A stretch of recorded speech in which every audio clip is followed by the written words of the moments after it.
So yun mga Kabagyan TV32, welcome back sa ating mini vlog. So for today's video, meron tayong ginagawang Christmas decoration o Christmas light decoration. So bali ito ay display sa mga sala o sa mga lamesa. So pero ito yung ginagawa natin ngayon na DIY na Christmas decoration mga Kabagyan. So ganyan lang yung itsura. Bali gumamit tayo ng kahoy. Tapos ginawa nating paikot yung style. So bali maglalagay tayo dito ng mga wire hanggang sa pababa para maging tatsulok yung style mga Kabagyan. So bali yun mga Kabagyan, i-update ko kayo kapag nalagyan na natin ng cover at saka yung mga sabit-sabit at yung Christmas light na pailaw para maganda siya tingnan lalo sa gabi. So gumawa tayo ng ganito mga Kabagyan kasi sinubok lang natin na mag-DIY at minsan lang naman natin to ginagawa sa isang taon at ngayon taon na to ay gumawa tayo. So bali nag-DIY tayo para pang display dito sa sala o lamesa. So bali itong party na to mga Kabagyan, lalagyan natin to ng Merry Christmas. So bali pinaghahandaan lang natin yung papalapit na December kasi minsan lang natin itong ginagawa. So bali kapag natapos na itong December, itatago naman natin to. So bali i-update ko yung mga Kabagyan pag na ilagay na natin yung mga dapat ilagay dyan para magmukha siya talaga na maganda at display. So ganyan yung itsura mga Kabagyan, wala pa siyang ka-style. Kung motor sana ikalansay lang. Pero kapag dumating na yung mga in-order natin na pyesa na ilalagay dito, doon nyo na makikita yung ganda, lalo kapag may ilaw na siya. A few moments later. So yun mga Kabagyan TV, ito na yung ating ina-assemble na DIY na Christmas light decoration. So bali pang December na design sa ating sala o lamesa na tabi ng lamesa mga Kabagyan. So DIY Christmas light decoration. So tara, let's go, imo-montage na natin yan.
Yung pinandikit natin dito mga Kabagyan is stick glue, pero itong stick glue mga Kabagyan matibay yan, hindi yan basta-basta matutuklap o matatanggal kasi talagang pinix natin yan. Bali pipinturahan pa natin to mga Kabagyan para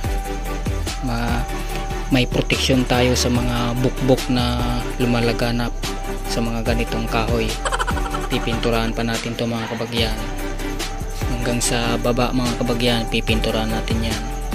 Bali sa linggo mga Kabagyan, ikakabit na natin yung mga cover niya at yung mga ribbon niya, saka yung mga Christmas light niya na pailaw. Yun yung ating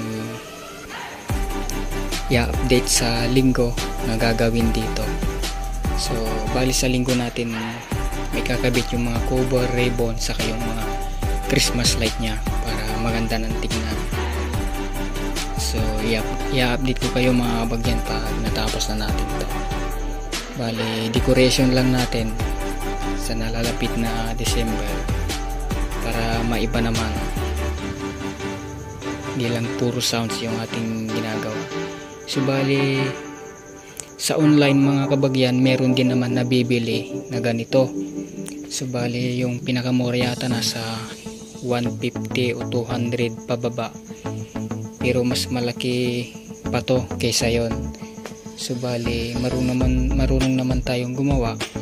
Kaya gumawa na lang tayo ng DIY dahil alam naman natin gawin at lagyan ng cover. Kaya alam pa natin na mas matibay yung gagawin natin.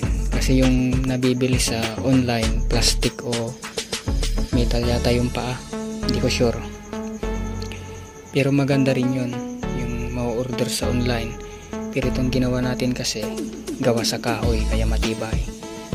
So medyo may kabigatan din mga kabagyan, kaya hindi siya matutumba pag na malakas yung hangin.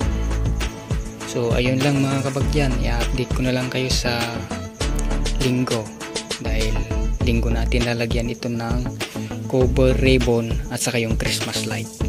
So kaya kung bago ka lang sa aking page, follow mo na Kabagyan TV 32 at huwag mo rin kalimutan na mag-like at visit mo na rin yung ating YouTube channel Kabagyan TV 32. Madaling hanapin sa YouTube. Huwag mo rin kalimutan na mag-subscribe sa ating channel. So peace out yo, ingat and God bless.